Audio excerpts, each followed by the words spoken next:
Muy bien, vamos a dar inicio a este tema que hemos preparado para el día de hoy. La temática tiene que ver con la gestión del talento humano, precisamente en el contexto que tenemos actualmente de,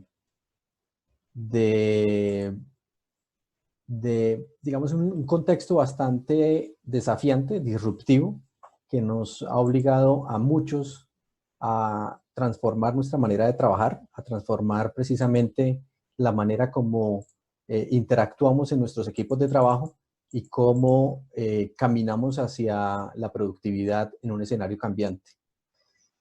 Lo primero que quiero advertir es que lo que pretendemos hacer es un análisis, configurar un ambiente de análisis en el entorno a los elementos que son claves en estas condiciones en la gestión del talento humano. Creo que la dinámica de trabajo actual ha hecho que las organizaciones tomen decisiones en relación a los escenarios en los cuales los equipos que naturalmente trabajan juntos encuentren una forma diferente de trabajar y caminen hacia un cambio un cambio no gestionado. Entonces, aparecen elementos como los que voy a citar más adelante, que tiene que ver con el tema de resiliencia como una herramienta fundamental en cómo de afrontamiento de estos cambios en las personas. Y llevado hoy al análisis en el contexto de los equipos de trabajo. Entonces, vamos a ir navegando por diferentes temas. El primero de ellos es empezar a configurar, a entender cómo se configura este ambiente, porque todos fuimos evolucionando entendiendo qué era una cuarentena, cómo era trabajar en casa, qué significaba las restricciones que estábamos teniendo, cuáles eran los diferentes condicionamientos que vale la pena aclarar que para este análisis está basado quizás muy hacia el grupo de personas que han podido continuar de alguna manera una función de trabajo, una función laboral. A algunos otros les ha tocado parar definitivamente porque su labor propia no, no es posible desarrollarla desde casa. Sin embargo, creo que hay elementos que inclusive eh, vale la pena retomar en esas condiciones para una compañía que aún tiene la vinculación laboral con estas personas y que necesita hacer algún tipo de gestión y acompañamiento. Entonces, caminando en esta vía, empezamos a poner varios elementos de análisis en el escenario.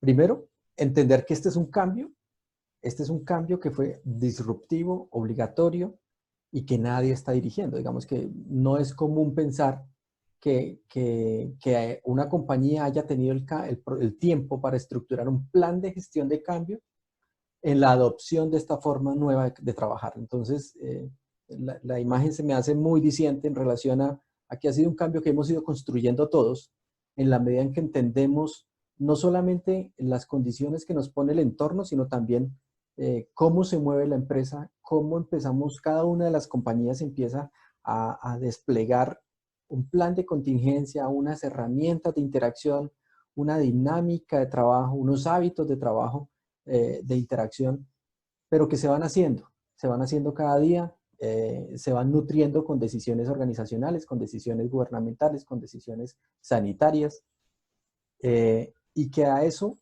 va sumándosele la propia experiencia de la persona en ese entorno, cómo esa persona va navegando en encontrar su propia rutina, en encontrar eh, una mecánica de trabajo, un lugar de trabajo en su residencia, una serie de acuerdos en ese entorno de vivienda que le facilite precisamente ir asentando un cambio y que además está siendo dirigido por otro grupo de personas, por un grupo de líderes que también está aprendiendo. Entonces, es la primera pregunta, ¿quién está dirigiendo este cambio que hoy en día se me hace muy relevante pensar en que más allá de las circunstancias mmm, apremiantes, es un cambio en sí que en el contexto organizacional siempre hemos considerado que requieren ser gestionados, liderados por el impacto que tienen en la productividad, por el impacto que tienen las personas, en la motivación,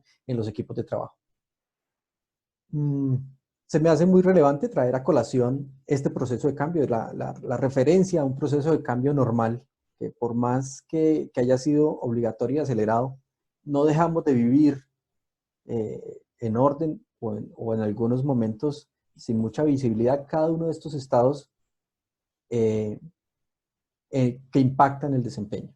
Entonces, para los que no están muy familiarizados con este concepto, la gráfica ilustra lo que típicamente vive un proceso de cambio en una organización, eh, que va desde la aparición de una circunstancia que hace cambiar un statu quo, una dinámica de trabajo que traíamos basada en qué, en la proximidad, en el trabajo más, en ciertos espacios de trabajo análogos, en ciertos espacios de trabajo que estaban muy mediados por la comunicación, inclusive comunicación no verbal, donde la eficiencia estaba en algunos casos dada por el espacio de la cafetería, por los espacios no formales, por los espacios de interacción directa, donde la construcción estaba más, tenía recursos diferentes, tenía recursos de la interacción del ser humano, donde la gente pintaba, hacía, entendía el direccionamiento del jefe a través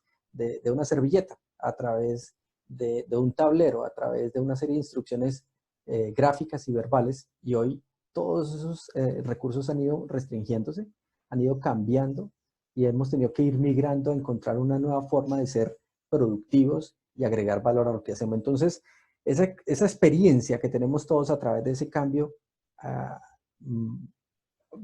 viaja a través de estos estados emocionales. Esto es algo que también está presente. Para entender que un proceso de cambio requiere varios elementos de entendimiento, y si nos ponemos a hacerle la mirada hacia atrás a esto que ha venido pasando, de migrar de un trabajo en oficina a un trabajo en casa, vemos que para poder llegar, y entendiendo un poco la gráfica que está planteada acá, cómo caminamos desde de esa concientización de la necesidad de cambiar, de que si bien no tuvimos mucho tiempo a resistirnos en relación de por qué tenemos que trabajar de esta manera, eh, eh, llegar a un nivel de conciencia que facilite la adopción del cambio, que facilite para nosotros integrar diferentes herramientas. La resistencia se puede manejar de forma visible o no visible, inclusive para mí mismo. Yo puedo estarme resistiendo a la situación, a trabajar de esta manera sin darme cuenta. Entonces, en cosas tan sencillas como hay personas que la resistencia al cambio los lleva a que por política asumen que nunca voy a aprender el video. No voy a admitir videollamadas, solo quiero llamadas sin video porque me genera una dificultad con mi espacio de trabajo, con mi ambiente familiar, con mi capacidad de interactuar, con mi estilo personal. Entonces, hay diferentes maneras. Entonces, desde esa concientización, ese entendimiento, la aceptación, el compromiso y por finalmente llegar a la apropiación, cuando uno hace un proceso de gestión del cambio, integra diferentes elementos, entiende quiénes son los equipos de trabajo que están siendo impactados, de qué manera, cuáles son esos jugadores claves que nosotros tenemos dentro del proceso de cambio. No hemos, probablemente este es un cambio que no ha sido muy gestionado de esa forma tan sistemática, entender que no todas las áreas se impactan de la misma manera, porque probablemente hay equipos de trabajo que requieren mayor volumen de interacción que otros. Hay otros que requieren menos interacción. El impacto va a ser diferente. Hay algunos que trabajan más asignando una serie de tareas al principio del día, revisándolos o al día siguiente. La temporalidad de las interacciones son diferentes. Pero cuando estamos en equipos de trabajo donde la interacción es permanente, entendiendo, por ejemplo, para esto, equipos de desarrollo de software o demás, donde la interacción es constante, pues el impacto es mayor. El impacto es mayor, el desgaste es mayor, la exposición a esos elementos del cambio son mayores, por lo cual la demanda para las personas es diferente. Entonces, eso es importante considerarlo. La organización general como un todo, como uno de esos actores fundamentales, y que necesitamos tener conciencia de que necesitamos tener información y comunicación para todos, saber cómo evolucionan las cosas, cómo estructurar un nuevo escenario de ser compañía, de que siga siendo visible, que seamos parte de una empresa a través de un mecanismo virtual y cómo los presidentes, los gerentes, los líderes hacen presencia de manera virtual, cómo empezamos a entender que el tráfico de la comunicación, si bien antes, y por experiencia nos ocurría, que cuando llegabas tú a una empresa y empezaba a estructurar un plan de comunicaciones para el tema de gestión de cambio, lo primero que señalaban era que los medios virtuales estaban saturados, que ya nadie, que digamos que el correo tenía baja efectividad, que los boletines electrónicos no tenían mucha efectividad, que la gente ya los tenía casi que en el spam. Y todos esos elementos, todos esos hábitos empiezan a tener que cambiar. Pero, ¿cómo hacemos para transformarlo? ¿Cómo hacemos qué vamos a comunicar a través de esos medios a toda la organización? ¿Cuál es el mensaje que necesitamos tener unificado? Por eso la organización como un todo es parte fundamental de este proceso. Y finalmente, todos esos grupos de externos, entendidos externos como personal de otras sedes, clientes, proveedores, público, usuarios, ¿cómo nos comunicamos con ellos? Entonces, los mecanismos de interacción cambian y necesitamos monitorearlos. Entonces, vale la pena entender que si bien este es un cambio, repito, que no ha sido muy concertado, es un cambio que llega, pero que requiere también ser gestionado para poder llegar a entender esos tres pilares donde radica la apropiación de un cambio, que es en el saber qué es lo que tengo que, cuáles son los conocimientos nuevos que yo tengo que integrar en esta modalidad de trabajo, entendido como el objeto de cambio, el escenario de la dinámica que tenía y la dinámica que tengo que adoptar. ¿Cuál es el compromiso? Es decir, ¿cuál es dónde está mi querer hacer con esa forma de trabajar? Y finalmente, ¿dónde están las capacitaciones o dónde están los conocimientos nuevos que yo necesito adquirir para tener una habilidad suficiente donde yo pueda manejar desde la comunicación a través de estos medios y ser efectivo? ¿Sí? Eh, Como les decía o les señalaba antes, algunas personas en su estilo personal, la comunicación es desafiante a través de estos medios porque no tienen facilidad de acceso a una retroalimentación no verbal. Y eso genera impactos muy importantes. Eh, eh, por lo tanto, el desgaste energético en la comunicación a veces termina siendo muy amplio. O sea, haciendo un barrido con personas que trabajan en este medio, precisamente la sensación de cansancio sigue existiendo, puede llegar a ser mayor, no solamente porque las jornadas de trabajo llegan a ser más extensas, sino también porque el desgaste comunicacional es más alto.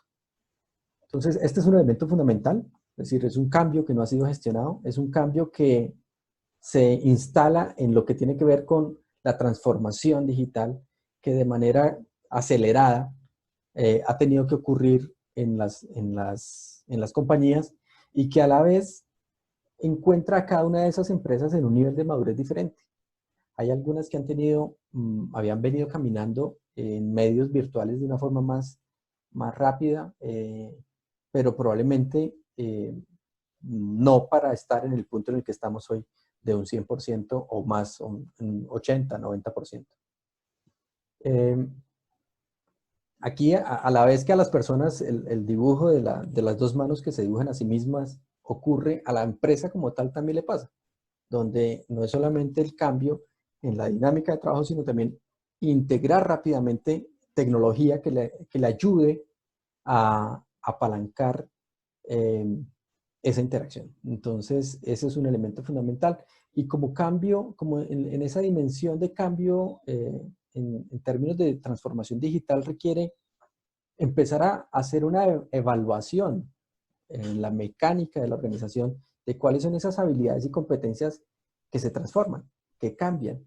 Donde yo venía trabajando muy fuertemente en mi cultura organizacional, en una cultura basada en la proximidad.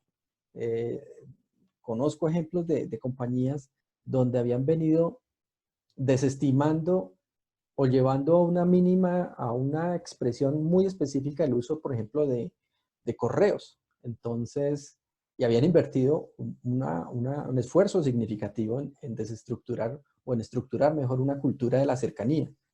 ¿Cómo trabajar acá? Habilidades de cercanía, capacidades de cercanía diferentes a través de medios electrónicos, es una de las preguntas que también hay que empezar a censar. El liderazgo digital, el liderazgo, ahora vamos a tocar un poco de esos elementos de cuáles son el papel que cobra aquí el liderazgo organizacional a través de recursos digitales y en sí mismo de los líderes. ¿Qué papel juegan acá? En qué desafíos nuevos encuentra un líder cuando trabaja de manera virtual? Y finalmente, el tema de mentalidad digital. Digamos que probablemente dentro de los que nos están acompañando hoy hay mucha gente que trabaja en ese ambiente de transformación digital y entienden que la transformación digital no es solamente tecnología, es una forma de pensar, es una forma de trascender lo material y de encontrar un mecanismo de trabajo ágil, un mecanismo de trabajo simplificado, un mecanismo de trabajo donde la información es lo fundamental. Entonces, cada compañía necesita hacer ese assessment de en dónde está en esos pilares de transformación, que lo habiliten y poder saber cuál es el esfuerzo que necesita hacer en términos de gestión del cambio. Agreguémosle un elemento adicional a este análisis y tiene que ver con, este es un cambio, digamos, estamos migrando de un modelo de trabajo en oficina a un modelo de trabajo en casa. A eso le sumamos que fue un trabajo obligatorio, una decisión obligatoria, perdón, y entonces miremoslo ahí, ¿qué caracterizan los hogares colombianos? Entonces, ahí el primer elemento es, según el último censo, el promedio de Colombia de hogares es de 3.1 personas por hogar, es decir, las personas no están solas, no, el ambiente de trabajo no es, su ambiente de trabajo está en competencia con otro público, un público que tiene intereses diferentes, probablemente mi pareja tiene su trabajo o tiene su trabajo de oficina, pero también tiene el trabajo de casa. Tengo unos hijos que tienen unas labores educativas, y todos estamos compartiendo el mismo espacio. Entonces ahí empiezan a aparecer otros elementos relevantes en este análisis de proceso de cambio. ¿Cómo es el entorno? Y yo como compañía tengo claro cuál es el entorno habitacional de mis empleados, porque entra a ser parte de la ecuación. ¿Cuántas personas en promedio en Colombia viven un poco repartidas? Este es el promedio general, pero aquí, si uno empieza a analizar por grupos porcentuales, encuentra que probablemente las personas que viven solo, pues supera el tema de tener que repartirse el espacio físico con otras personas en la casa, pero aparecerán otras problemáticas que tienen que ver ya con un tema emocional, un tema de acompañamiento, un tema de bienestar, que más adelante vamos a incluir en la discusión. Entonces, este perfil de cómo están estructurados los espacios que ahora son espacios de trabajo y que no son exclusivos, entra a ser parte de la discusión. Y finalmente, ¿cómo es? ¿Cuántos vienen en las casas? ¿Cuántos vienen en apartamentos?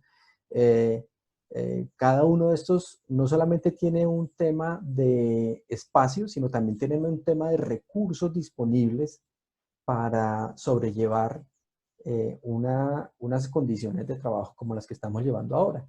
No es lo mismo vivir en una unidad cerrada que probablemente tiene unos espacios comunes que facilitan que por lo menos la persona pueda tener una opción de salir, hacer no solamente una actividad de esparcimiento, sino a tener un momento de intimidad que probablemente es desafiante tenerla en su lugar de trabajo y vivienda.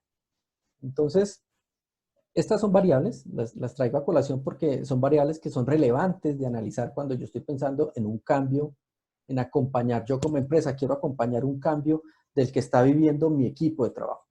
Yo soy una persona que no solamente soy el facilitador de los temas de talento humano en la compañía, sino también soy el líder que trabaja con mi gente. Ese líder tiene sensibilidad de saber cuál es el nivel de estrés al cual está expuesto su equipo de trabajo, cómo impacta eso en su desempeño. Entonces, vamos incluyendo elementos importantes. Aquí los voy a invitar a que entren a la página que está señalada ahí, a www.menti.com, y utilizando el código que aparece en pantalla, nos cuenten en relación de 1 a 3, señalando el 1 para mayor y el 3 para menor, ¿cuáles creen ustedes que consideran son el mayor impacto de este cambio? ¿Es más un impacto en lo laboral, es más un impacto en lo familiar, es más un impacto en lo emocional? Sabiendo que probablemente los tres están presentes, pero los voy a invitar a que hagamos un ejercicio de priorización. Vamos a dar unos minutos para que todos entren y puedan contestar. Tenemos uno. Los resultados no los voy a visualizar, pero cuando ya la mayoría hayan contestado, para no sesgar.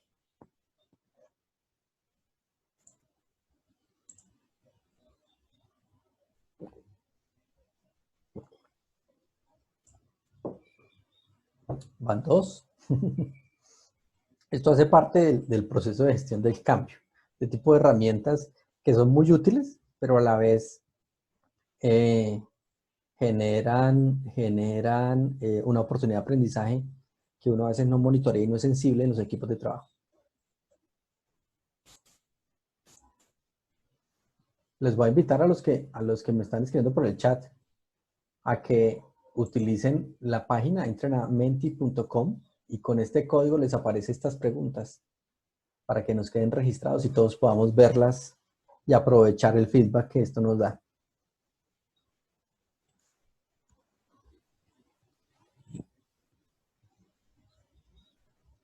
Muy bien, van 10.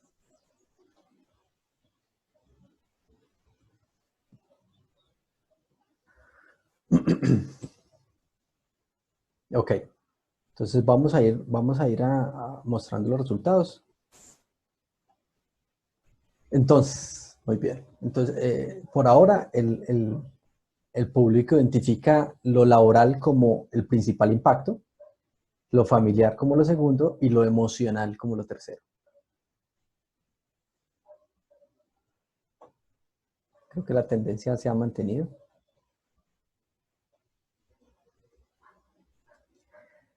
Bien.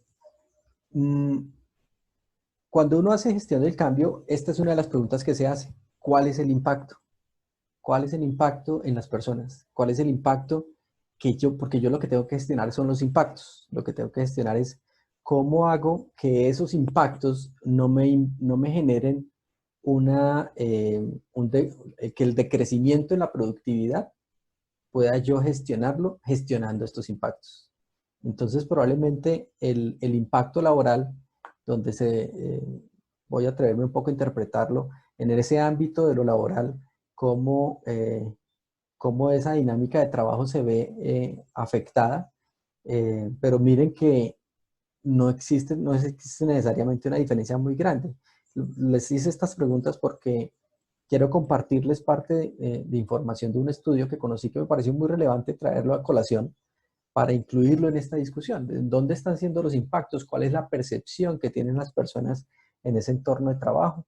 Voy a permitirme avanzar. Entendiendo que estamos en un ambiente donde las personas definitivamente se están esforzando por adaptarse a una situación de crisis.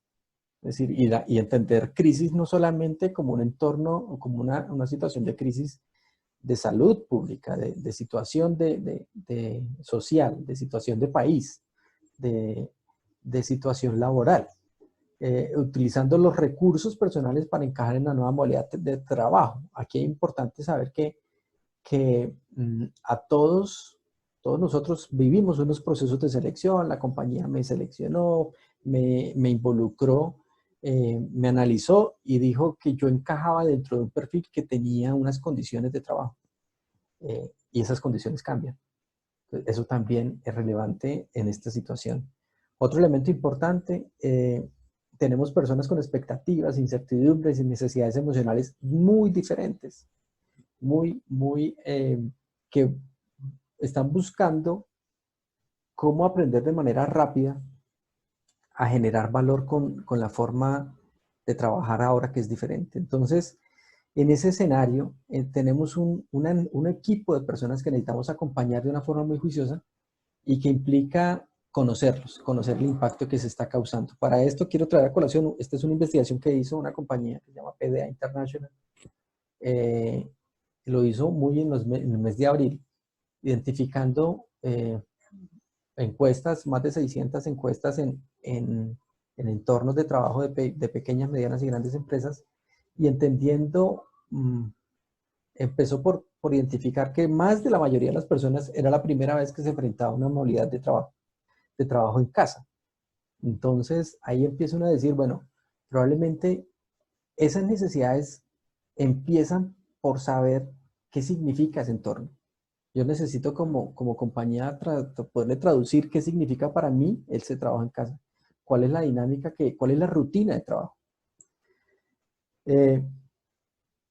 Y aquí hay un elemento importante porque apareció muy relevante. ¿Cuál era el nivel de acompañamiento que se tenía en la salud mental de las personas, en la salud mental de los trabajadores? Más de la mayoría no tiene ningún tipo de acción. Probablemente en este momento hay algunas que ya lo están desarrollando. Hay otras que se abocaron a realizar actividades de bienestar online, tipo pausas activas, mantener la conexión a través de monitoreo, de encuestas, de preguntar a la gente cómo se siente, ¿sí?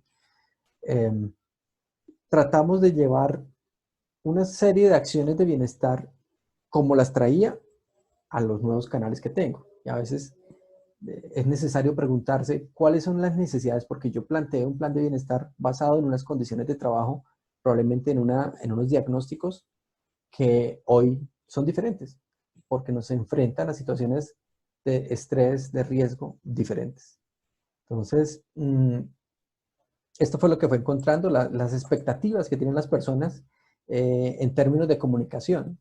En términos de comunicación, la gente dijo, no, sí, claro, la gente, nuestros líderes se están comunicando más. Es más, ahora tenemos más reuniones que antes, pero la percepción también es que probablemente no nos estamos comunicando en la forma efectiva que las personas necesitan. Es decir, las necesidades de comunicación son diferentes. No necesito solamente estar monitoreando si la tarea la cumplimos o no la cumplimos, sino probablemente voy a querer saber un poco más de qué pasa hacia adelante, cuál es la respuesta que tengo yo como empresa, cómo estoy yo evolucionando en este contexto, cuándo vamos a tener una normalidad. No veo que mi compañía esté en la lista de las que se habilitaron ahorita. ¿Cuánto más vamos a estar así? ¿Qué va a pasar hacia el futuro? Esos son los tipos de necesidades de comunicación que también hacen parte en el escenario de lo que requiere las personas en la empresa. Entra a hacer un papel importante el preocuparse por el bienestar. La percepción de vulnerabilidad en las personas aumenta. Eh, eh, y si a eso le sumamos el entorno, si mi entorno familiar está dado por unos papás que viven solos, que son mayores de edad, que no les puedo brindar la asistencia que pueda brindarles antes, digamos que toda esa configuración entra a ser parte también del impacto, de lo que podemos considerar como impacto en el trabajo de este cambio. Aquí otro elemento que preguntaron era alrededor de las competencias. Las competencias que las personas perciben que más se necesitaban tenía que ver con, así de la misma manera como se necesitaba ver un tema de planeación y productividad, esa rutina de trabajo que me cambió, también aparece en la misma proporción competencias emocionales y resiliencia, afrontamiento, cómo enfrento, cómo afronto esta situación, cómo manejo mi relación, porque probablemente aquí vale la pena incluir una discusión que es relevante dentro de la salud mental de los trabajadores y es esos conflictos emocionales dentro de la casa que las personas naturalmente tienen, se exacerban en un entorno un poco más restringido. ¿Cómo eso también genera un impacto? ¿Cómo yo como compañía, qué puedo hacer? Porque el lindero se desdibuja en relación a las acciones de bienestar, que probablemente tengan que empezar a incluir acciones de bienestar que involucren el entorno familiar. ¿Cuál es el papel de la gestión del talento en estas condiciones? Probablemente, y no me refiero solamente al área de recursos humanos, me refiero a la gestión del talento como responsabilidad de toda la estructura de liderazgo de la compañía. eh, probablemente hay que pensar en que si bien este es un escenario de impacto laboral, hay una implicación personal, hay un desafío personal, hay una confrontación, hay mucha gente que ha tenido episodios eh, personales de confrontación, de preguntarse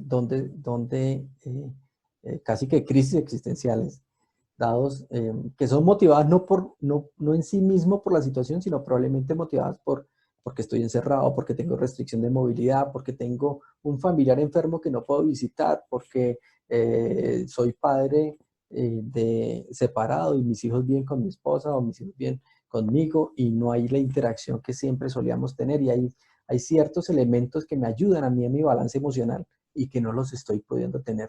Tengo que encontrar otros recursos y aquí aparecen este tipo de necesidades como una que probablemente no era tan evidente en un escenario anterior, ahora sí. Formación específica de oportuna, necesitamos capacitación en herramientas de colaboración. Eh, las herramientas de colaboración son complejas en la medida en que requieren una disciplina y una estructura mental para poderlas utilizar. Incluir el tema del bienestar como un elemento fundamental y finalmente acompañar el cambio, como lo hemos venido planteando. Entonces, todo este escenario implica que hayan una puesta en escena de capacidades que van más allá del trabajo remoto. Evidencia una necesidad que como compañía yo puedo tener y lo quiero llevar a la discusión en términos del liderazgo. Si bien los líderes son importantes, el liderazgo es más importante. ¿Y a qué me refiero?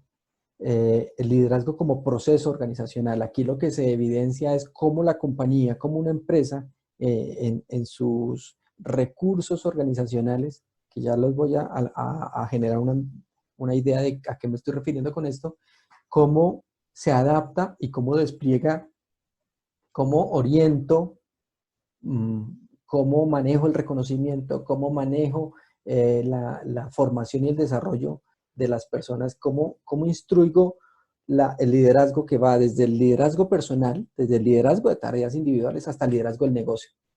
El liderazgo, pasando por liderazgo de objetivos, de proyectos, de personas, cómo yo oriento el desarrollo y el crecimiento de cada uno de esos. El proceso de liderazgo organizacional, como les decía, visto como proceso, es algo que es transversal a toda la organización, que debe permear los diferentes momentos en los cuales la persona, desde la estructura de cargos hasta las prácticas organizacionales, como son las rutinarias, la gestión de los procesos, el mentoring, todo esto, cómo readapto, cómo redirecciono todos estos recursos de forma rápida y ágil para atender esas nuevas condiciones. Porque digamos que hay herramientas de esta naturaleza en que empiezan a ser poco eficientes. Yo debo modificar el perfil de competencias de mi equipo de trabajo, cuándo lo debo hacer, si dentro de mi evaluación de desempeño incluyo un tema de competencias, pero competencias que estaban planteadas en un escenario con unos recursos diferentes, unas demandas diferentes, hoy sigue siendo vigente, necesito adaptarlas, necesito ajustarlas. Este cambio que está viendo la compañía va a ser permanente, va a ser transitorio. ¿En qué momento declaro un escenario de retroalimentación transitorio que le facilite a todos darle valor a las tareas que todos estamos haciendo? Retroalimentar nuestros equipos es darle valor a lo que hace y yo no puedo parar de hacerlo porque tampoco puedo, teniendo en cuenta si la herramienta que tengo es la que sigue siendo vigente para lo que estoy enfrentando. A eso nos referimos cuando hablamos del proceso de liderazgo organizacional. Todo esto orientado desde un modelo integral de liderazgo. Yo cómo entiendo qué es liderar en mi compañía, qué es liderar en la compañía. Entonces desde ahí arrancamos a pensar y a analizar. Hoy en día, probablemente específicamente en este contexto de trabajo remoto, el proceso de liderazgo organizacional tiene el gran desafío que es desarrollar una capacidad para crear vínculos en entornos colaborativos. Cómo mantener esa percepción de organización, cómo mantener y agenciar esos elementos de cultura organizacional en esos entornos colaborativos. Ese es el gran desafío que tenemos hoy. Es más una pregunta que una respuesta como tal, porque hay que empezar a mirar las diferencias en cada una de las organizaciones. Eh, dentro de ese mismo proceso, probablemente la forma de empezar a resolver la pregunta tiene que ver con cómo empiezo yo a construir una nueva forma de inspirar y de impartir el propósito, cómo mantener cohesionado el equipo, cómo adaptarse y comunicarse. Aquí hay un tema muy importante, y es que una de las cosas que pasó en el entorno virtual, el entorno remoto, es que pareciera ser que la demanda del equipo de trabajo de línea de parte del jefe crece. Sí, hay una expectativa muy grande de saber, de que mi jefe sepa para dónde vamos y qué va a pasar hacia adelante. Eso hace que como organización yo provea a esa capa líder táctica de información, y que los mismos líderes estén entendiendo no solamente qué está pasando en el negocio, qué está pasando en el entorno, cómo ese entorno que todos los días recibimos noticias nuevas no solamente cómo evoluciona la situación de emergencia sanitaria, sino también el entorno laboral, el entorno económico, cómo va, algunas cosas van generándose desarrollo, otras cosas van enfrentando desafíos muy importantes. Eso cómo nos impacta a nosotros en nuestro entorno. Digamos que ahí aparecen un montón de necesidades también hacia a ese liderazgo para mantener una comunicación mucho más desafiante, mucho más completa en el entorno desafiante. Eh, el entorno de trabajo remoto demanda tres cosas muy importantes para no perder efectividad. Uno es mantener el foco. Digamos que el espacio remoto facilita que el foco se pierda de una forma, porque tenemos distractores a la mano, porque tenemos una serie de no solamente distractores, sino también de conflictos que van creciendo. El foco se pierde precisamente por el ruido de los distractores, pero también por las situaciones emocionales. Mantener la motivación del equipo, saber que hacia dónde vamos, este es cuándo vamos a terminar. Ya nos anunciaron pues que los diferentes momentos de extensión de la cuarentena, pero también qué va a cambiar, cómo me mantengo yo vinculado con una organización que sabe que está construyendo esa nueva normalidad, que no va a esperar a ver qué pasa y miramos qué hacemos, sino que esa motivación se mantiene porque yo hago parte de un equipo que está navegando sobre esa ola de cambio de alguna manera. Y finalmente, mantener el equilibrio implica el balance entre la vida personal, la vida laboral, la vida emocional, esos elementos que, que son, como ustedes como ya les había dicho, son una de las cosas que más son difíciles de manejar en este momento en el entorno personal. Llegamos finalmente a la última parte, que tiene que ver con entendiendo que aquí aparece la resiliencia como ese concepto que nos ayuda a decir, bueno, ¿qué hacemos para salir adelante en esta situación particular? ¿Qué hacemos para sobrevenir, para sobrellevar una situación de crisis, de cambio, de caos, que implica no solamente el cambio de un entorno de trabajo de oficina a un trabajo no de trabajo de casa, sino que probablemente hay compañías que se están enfrentando precisamente a mover, a disminuir su producción, a cerrar centros de operación, a suspender contratos de trabajo, donde la, la dinámica de trabajo implica que el entorno económico también determina cambios.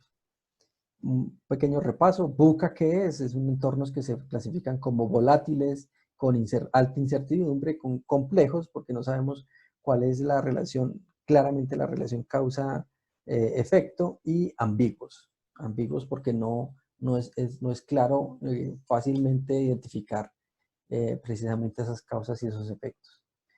Entonces, esta situación de pandemia clasifica, por supuesto, como una situación VUCA, como un entorno VUCA, donde las empresas van a ir navegando en toma de decisiones en la medida que evoluciona la situación. Y por otro lado aparece el concepto de resiliencia. El concepto de resiliencia se refiere específicamente a esos factores que facilitan que las personas puedan sobreponerse de manera exitosa a situaciones adversas. ¿Cómo aparecen estos elementos dentro de los equipos de trabajo? Juntando estos dos elementos, los voy a invitar a que contestemos una nueva encuesta. Les voy a pedir que entren nuevamente a la página y de estas 5 características que aparecen ahí, ordénenlas ustedes de acuerdo a lo que más usted considera que lo caracteriza y eso lo pone de primero y lo que menos lo pone de quinto. ¿Qué es lo que más lo caracteriza? Pueden ingresar ahora.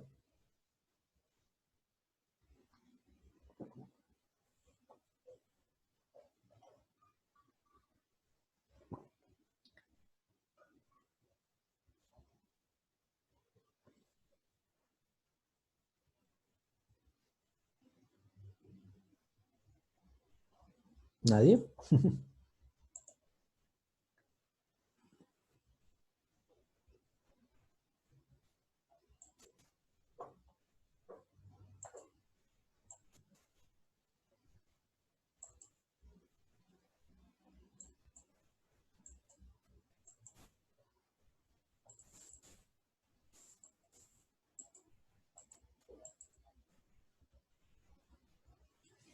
Ok,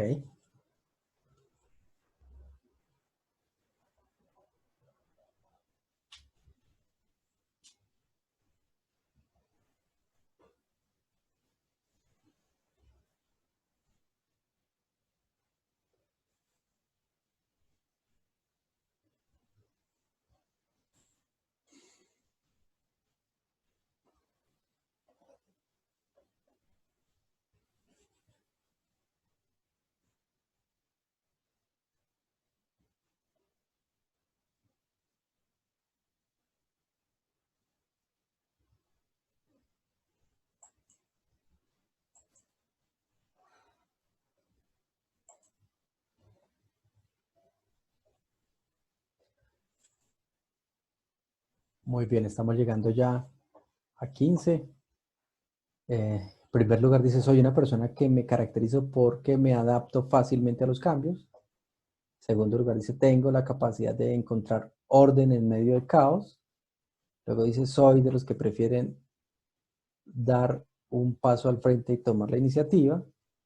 Soy de los que tiene una capacidad para ver el vaso a medio llenar. Soy de los que considera que lo importante es lograr lo que se propone. Bueno, hay unos cambios. Estos elementos en los cuales ustedes se están identificando se refieren precisamente a esos factores protectores de la resiliencia. ¿Qué se denomina un factor protector? Son los factores que se han investigado, son los que en la presencia favorecen respuestas resilientes, favorecen personas o estilos resilientes. Entonces, ¿cuáles son esos 5 factores? Primero es pensamiento positivo. Pues no primero porque sea más importante, sino porque es el que puse primero. Segundo, que era el que soy de las personas que tienen la capacidad de ver el vaso a medio llenar. Enfoque a resultados. Tercero, flexibilidad. Cuarto, pensamiento organizado. Y quinto, proactividad. Sin ningún orden, lo que nos dicen las investigaciones es la presencia de estos factores que cada uno de nosotros tiene de forma diferente, configuran, facilitan respuestas resilientes, comportamientos resilientes a situaciones adversas. Entonces, como organización, también este término fue llevado al concepto organizacional de organizaciones resilientes. Organizaciones resilientes que tienen la capacidad de responder de forma efectiva a situaciones complejas, a situaciones estresantes, a situaciones demandantes. Cómo se recompone de una forma rápida. Entonces, aquí el ejercicio que hemos querido hacer es llevar esto al escenario de los equipos de trabajo, porque consideramos que no es algo que, si bien hay un elemento que es personal y característico del estilo de cada uno de nosotros, yo como organización sí puedo promover ciertos hábitos, ciertas prácticas que estimulen el, el, por lo menos la capacidad que está presente en cada uno y que probablemente si alguien tiene dentro de su repertorio personal la posibilidad de fortalecerla, no, no que si no lo tengo lo voy a desarrollar, digamos que no es tan fácil, pero que sí, si es próximo a mi desarrollo lo fortalezca. Ese es el propósito de la siguiente parte y es, vamos a ir caminando sobre precisamente sobre cada uno de esos elementos y cómo, por ejemplo, dentro de un equipo de trabajo, yo favorezco que haya un pensamiento positivo. ¿Qué significa eso dentro de un ambiente de trabajo? Una de las cosas que favorece el pensamiento positivo en un equipo de trabajo es la comunicación transparente. Es un elemento fundamental. Que el equipo maneje una comunicación abierta, que maneje información, hechos, datos. Aquí el papel del líder es fundamental. Poder transmitir información, involucrar, darle lugar a una reflexión transparente, a escenarios, a momentos, a espacios de comunicación abierta que facilite precisamente eso.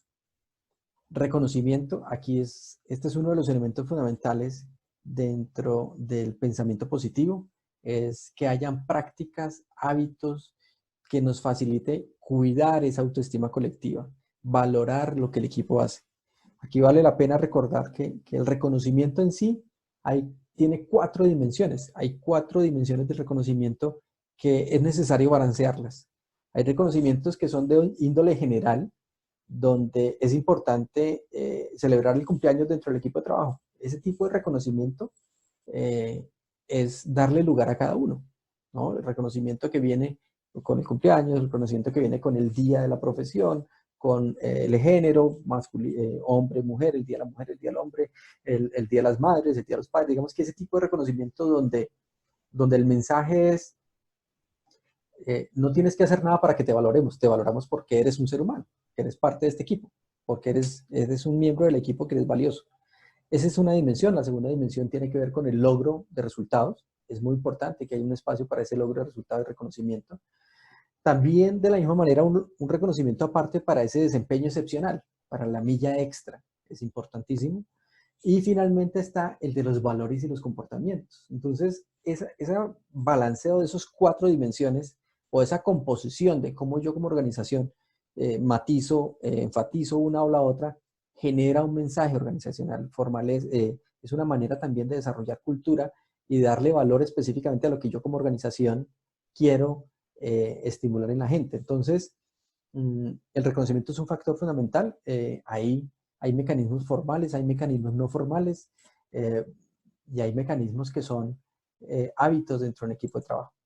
Permitir el error es otro elemento que favorece el pensamiento positivo. Entender los errores como la oportunidad para crecer y aprender. Acá creo que esa es una de las cosas que trae de una forma más fuerte todas las últimas tendencias en metodologías de trabajo, metodologías ágiles, que dice equivoquémonos rápido, en pequeño, aprendamos y avancemos. Esa es una de las cosas que cuando yo estoy en un entorno, un equipo de trabajo que favorece que yo me pueda equivocar y aprenda de eso, donde equivocarme es parte de aprender, probablemente no tener siempre el mismo error, pero sí yo tengo un entorno de trabajo, un equipo de trabajo que me facilita a mí aprender de lo que hago bien y de lo que no hago tan bien, es fundamental dentro de ese pensamiento positivo. Y la autorregulación. Digamos que la medida en que uno favorezca y le dé herramientas a un equipo para que conozca y gestione sus propias emociones, es decir, que resuelva sus propios conflictos, ¿no? Que cuando ocurre un conflicto entre el equipo encuentre la forma de autorregular precisamente esa situación. Otro factor es el enfoque a resultados, elemento fundamental también. Para eso, dar herramientas, acompañar al equipo a esa regla del 80-20, de cómo el 80% de los resultados los consigo con el 20% de las acciones que realizamos. Eso es una regla que es muy constante. Previo a las situaciones de pandemia, la estadística, la investigación mostraba que el tiempo productivo promedio de una persona en una jornada laboral de 8 horas no superaba el 60%. Es decir, de una jornada de 8 horas, la persona logra sus resultados más o menos con 4 horas y media de trabajo.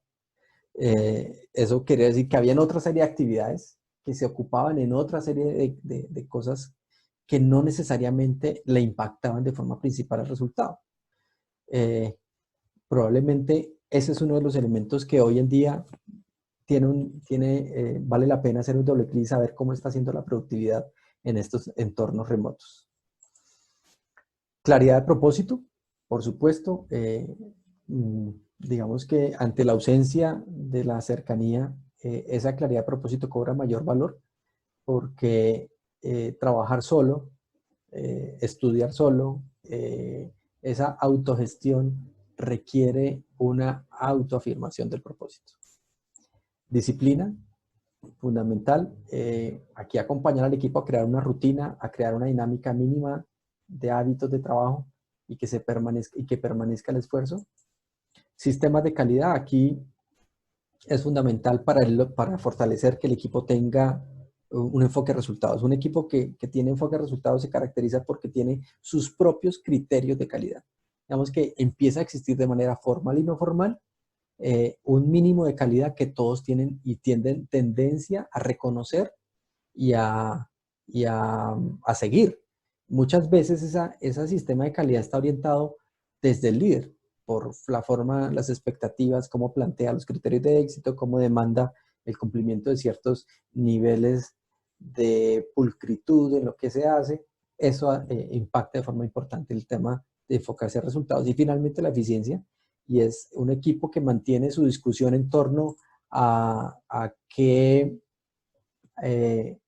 cuál es la relación costo-efectiva en la, perdón, el balance del uso de recursos y el logro de resultados. Bien, el siguiente elemento es la flexibilidad. Cómo cuidar, cómo estimular la flexibilidad dentro de esos factores protectores de un equipo de trabajo es entrenar la curiosidad. Cómo nosotros estimulamos la investigación dentro de los equipos de trabajo. Cómo promovemos que las personas ante un encargo de una tarea, de un objetivo nuevo, lo primero que surja es su intención de buscar nuevas prácticas, cómo hacerlo más eficiente. Yo como líder puedo estar retando a mi equipo de trabajo a que eso que hemos venido haciendo y que tenemos un nuevo encargo de eso que ya hemos hecho, ¿cómo lo hacemos diferente? ¿Cómo lo hacemos más eficiente? ¿Cómo capitalizamos aprendizajes o experiencias de otros grupos de trabajo? Motivar experiencias, promover espacios para cosas nuevas, es decir, para vivirlas de una forma diferente. Ahí tenemos, digamos que cuando estamos en un lugar de trabajo, probablemente hay muchas empresas que están estimulando ese tipo de escenarios, ese tipo de lugares donde se vivía, donde se compartía de una forma diferente. Vale la pena explorar de qué manera ahora de manera virtual lo podemos hacer. Este es un elemento que me encanta, el sentido del humor. El sentido del humor como una herramienta pedagógica también es fundamental de cómo acompañar los procesos de formación y desarrollo con sentido del humor. Hace poco los elementos de bienestar, por ejemplo, conocía la experiencia de una compañía que habilitaba un stand-up comedy para su gente desde la casa. Y probablemente eso es parte de un mecanismo para motivar a ver las cosas de otra manera. Flexibilidad cognitiva está relacionado con precisamente generar o motivar espacios para pensar, para ver, para sentir desde puntos y perspectivas diferentes. Este es otro elemento fundamental que facilita ese factor protector de la resiliencia, que es la flexibilidad. Dentro de los últimos elementos está el pensamiento organizado. Ustedes respondían: yo soy bueno para encontrar orden en medio del caos. A esto se refiere. A ese sombrero azul, como los que nos compartía Edward de Bono, en el sentido de, es ese sombrero que tiene la capacidad precisamente de identificar, de definir problemas, de establecer tareas, de esa forma sistemática de poder crear no solamente la identificación, sino cómo abordo una situación. Establecer un foco, muy importante, promover dentro del equipo de trabajo que a veces somos muy buenos para establecer un montón de tareas a las cuales no se hace seguimiento, no se prioriza. El hábito de priorizar, el hábito de establecer de manera conjunta dentro del equipo de trabajo por dónde vamos a arrancar y qué vamos a hacer, qué vamos a lograr y cómo vamos retroalimentando lo que avanzamos. Tener un método es fundamental. El método de trabajo facilita que usted pueda identificar qué es lo que más impacta, ¿cierto? Eso es el ejercicio del método es muy importante para el pensamiento organizado. Cuando hablamos de programas, proyectos y planes, lo que estamos haciendo es darle un lugar a cada esfuerzo, darle una dimensión correspondiente, asignar los recursos adecuados, poder estructurar, tener una gran estructura para grandes compromisos y no ni subdimensionarnos ni sobrevalorarlos. Y finalmente, facilitar la participación. Creo que ahí, para este tema de pensamiento organizado en promoción de la participación, tiene que ver mucho el conocimiento que el líder tenga de su equipo de trabajo. Por eso tenemos que facilitarle al líder, a quien lidera, a conocer cuáles son los recursos que tiene dentro de los estilos personales que lo acompañan. A veces el líder, eso termina siendo de manera intuitiva, pero está muy filtrado por mis propias limitaciones como líder y otros elementos de la comunicación y de la afinidad que uno cuando logra entender y comprender cómo soy y cómo para mí es más fácil trabajar con unas personas que con otras, la participación dentro del equipo de trabajo puede llegar a ser más productiva, porque entiendo que necesitamos de los diferentes estilos. Y finalmente está la proactividad como factor protector de ese equipo resiliente, que está enfocado en promover, en estimular hábitos orientados a buscar el cómo sí, más allá del por qué no. Eso es fundamental de la cultura proactiva. Estimular la confianza, poner la confianza en la iniciativa y la autonomía, buscar la manera de identificar dentro de esas dinámicas de trabajo que las personas tengan esa capacidad y tengan ese lugar para poder tomar decisiones sobre sus tareas, no solamente asumir o recibir una lista de pedidos por parte del equipo de trabajo. Finalmente está estimular las ideas. Con esto lo trabaja uno a través de iniciativas tipo buzón de soluciones a problemáticas, invitar a participar en la solución de cosas que no necesariamente están típicamente dentro de mi conocimiento. Resolver problemas de otra naturaleza, de otras áreas, a veces encuentras que el equipo es versátil y tiene esas capacidades de crear. Y pensar en diferentes escenarios, y para eso también, para que la proactividad se estimule, también tienes que enseñar a pensar, dar herramientas, estimular al equipo para que tenga herramientas de análisis diferenciados que faciliten ese tipo de intervenciones. Muy bien, hasta aquí llegamos. Este es el contenido que les queríamos compartir. Si tienen un par de preguntas que podamos responder por acá, podemos abordarlo. Voy a repasar aquí el chat. Bueno, por acá tengo cambiar la intensidad horaria de la jornada laboral en casa. Creo que eso hace parte del tema de flexibilidad. Eso hace parte de una retroalimentación muy poderosa. Nosotros, digamos que hay varias cosas que se vuelven, que aparecen en este entorno de trabajo virtual. Y tiene que ver, por ejemplo, con que es un símil. Los medios virtuales hacen que las personas se enfoquen más en las tareas, digamos que la pérdida de tiempo es más evidente. De manera particular y analizando la situación, con un colega decíamos que la virtualidad ha hecho que la ausencia y la presencia del talento se note más al mismo tiempo. Es decir, la virtualidad ha hecho que las personas con buen desempeño son más evidentes, porque digamos que ante la ausencia de otros recursos, prima el resultado, prima la evidencia del logro. Y por otro lado, el que no es tan efectivo en su trabajo también termina siendo más evidente. Entonces, probablemente esas son variables que yo tengo que empezar a conjugar en tema de jornada laboral. Además, porque una jornada laboral más específica, más condensada, implica que las personas puedan tener ese equilibrio, un lugar para ese equilibrio que paradójicamente termina siendo mucho más desafiante. Tienes razón. Aquí hay otra pregunta que tiene que ir que si hay alguna metodología para medir el rendimiento de los equipos.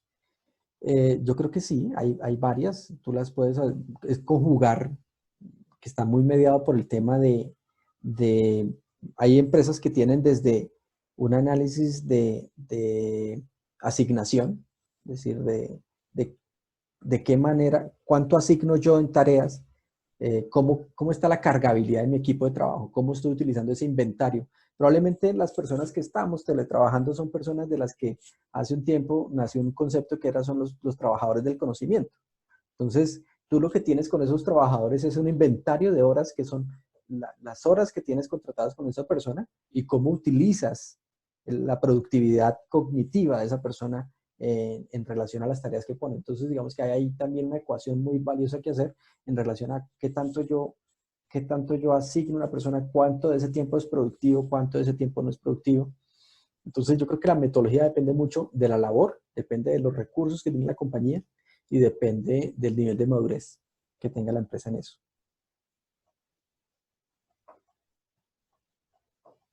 Bueno, aquí hay un concepto que también nos comparte Hugo, que en relación, sí, exacto, depende mucho de la labor y de la, de la industria.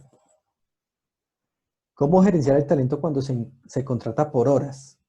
El talento, digamos que ahí prima precisamente ese escenario de interacción, el escenario de interacción que yo no lo estoy contratando por horas, yo probablemente lo voy a contratar por productos, ¿cierto?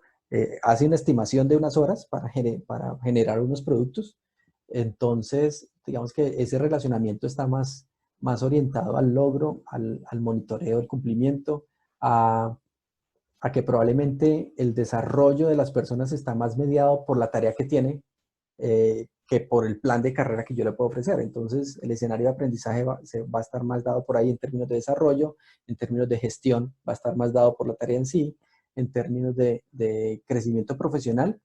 Vamos a tener que empezar a considerar cuál es ese escenario con esa persona, si el escenario básicamente se va a quedar ahí o es un perfil que puede evolucionar a una contratación diferente o a un desarrollo diferente. Mm, Los resultados, sí, exacto. ¿Cómo controlar que el equipo no quiera volver a trabajar en mi modelo? Sí, digamos que aquí hay un efecto post-pandemia que va a ser no solamente que el empleado queda, digamos que vamos a tener como diferentes escenarios. El que le gustó y se quiere quedar ahí y la empresa lo necesita o cree que lo necesita nuevamente de vuelta. El que no le gustó y quisiera volver y la empresa dice, oiga, para mí fue más costo efectivo que usted esté en la casa. Para mí, en mi estructura de costos, hay empresas que tomaron decisión de entregar oficinas mm, eh, y asume que el espacio de trabajo en casa va a ser proporcionalmente mayor al que traía. Y hay personas que no les va a gustar continuar en ese escenario. Yo termino la pandemia, yo quisiera no volver a estar tanto tiempo en la casa, no sé qué. Digamos que hay una reacción como de rebote a esa misma situación. Y por otro lado, pues digamos que van a estar, probablemente hay empresas, hay personas que van a tomar decisiones de cambiar de trabajo porque ese modelo no les va a servir. Entonces, eh, creo que eso va a depender, eso es un análisis de un impacto posterior de este proceso de cambio. Creo que hay que evaluarlo caso a caso, hay que mirar cuáles son los recursos con los que cada compañía cuenta para poder atender y realmente qué de esos equipos de trabajo diferenciar quién realmente, eh, cuál es la evolución, si el esquema de trabajo en casa va a ser parcial o va a ser permanente. Digamos que casi que en todos los escenarios de trabajo, de teletrabajo, siempre te dicen deja un espacio para que la presencia de la persona se dé en la empresa. Bueno.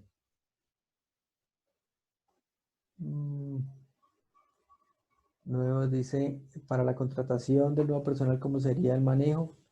Digamos que el procesos virtuales hay, digamos que los procesos de selección ya hay muchos. De hecho, hay procesos de selección que pueden virtualizarse al 100%. Y entonces ahí es pensar que requiere una serie de herramientas, pensar que requiere una serie de pruebas que faciliten la interacción entre las personas. Probablemente hay cosas que hay medidas de sanitarias que van a llegar para quedarse dentro del el volumen de interacción, y que yo como compañía voy a estar interesado en mantener esos protocolos de interacción de una forma diferente. ¿Cómo ocupar al personal operativo en este tiempo? No sé específicamente a qué te refieres con esta pregunta, pero creo entender, y no entiendo la pregunta. Como lo puedo entender de diferentes maneras, es decir, ese grupo de personas que no estoy atendiendo, que no están trabajando en este momento de una forma presencial. Bueno, ¿cómo tener el apoyo de ustedes para aumentar la productividad de mi equipo? Con muchísimo gusto. Nosotros tenemos un servicio llamado iWeb Virtual. Te invitamos a que nos dejes tus datos, nos contactes a través de contacto@igweconsultores.com. Agendamos una cita y hacemos una exploración de la situación y podemos establecer un mecanismo. Claro que sí, con mucho gusto. Bueno, muchas gracias a todos. Vamos a finalizar.